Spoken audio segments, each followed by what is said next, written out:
Chaucer surveyed with wide, impartial, and inquiring eyes of the past. He was familiar with foreign countries and his own nation too. He was at home with every class of people. The works of his contemporaries show the life of the century in fragments only. In Chaucer's pages, in the poems of Chaucer, the reflection is whole and complete. Beneath the changing customs of the time, he makes manifest the springs which move humanity in every age. His vivid pictures of his own time and country are no less true of every century and every country. He was born in 1340. He was the son of a winemaker in the city. At the age of 17, he was a court page. 2 years later,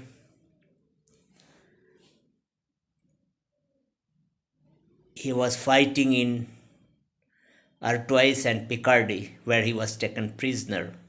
Ransomed the following year, he returned to London and was in the king's service, first as yeoman and then as a squire. He also obtained the patronage of John of Gaunt, Duke of Lancaster. When he was about 30, he was sent abroad on various diplomatic missions to France, Flanders, and Italy. In 1374, he was appointed Comptroller of the Customs of Wool and Company in the port of London.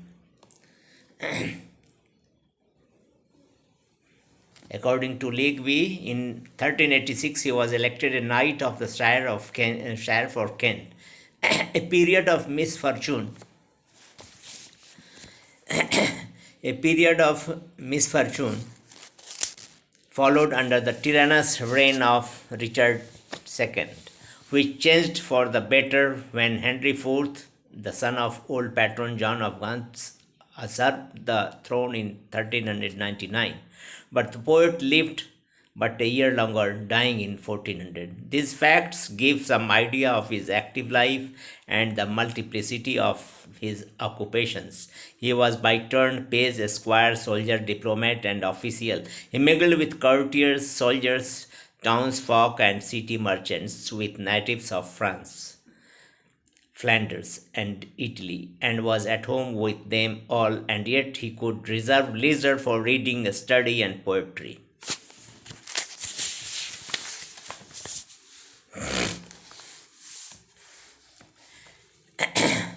His first works were love lyrics, but these ballads, roundels, virelays are no longer extant. The latter ballads and roundels which have come down to us show that he had not only acquired great metrical skill, but also could introduce into artificial forms much wisdom, a pleasant homeliness, and a humor which liked to turn the laugh against himself. But of such poems, he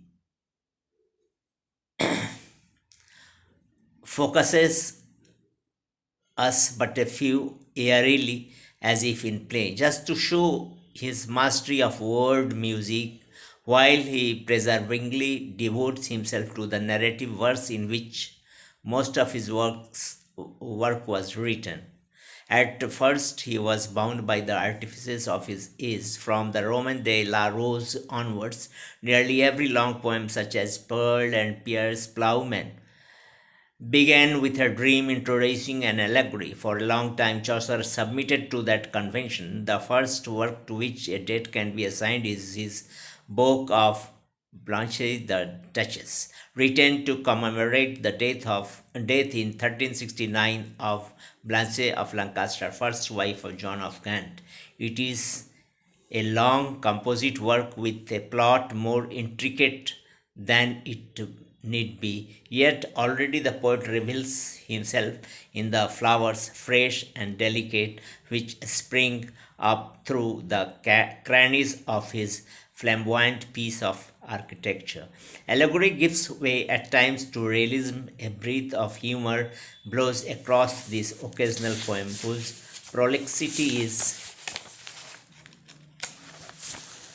now and then relieved by passengers of sober beauty which approach perfection.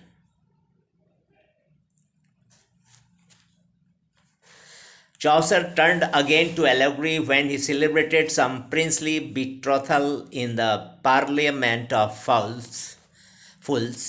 The time is Saint Valentine's Day, and the words are assembled before the goddess Nature that they may choose their mates.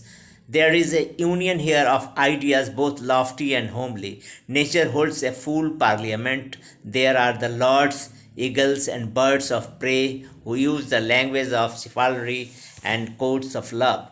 There are also the commons, such as waterfowls and gross feeders on worms and grain, who refuse to listen to these chivalrous effusions and are all for bodily comfort, for selfish and rather vulgar common sense. Comedy is allied to high romance. The work is, as it were, a rough sketch for the Canterbury Tales.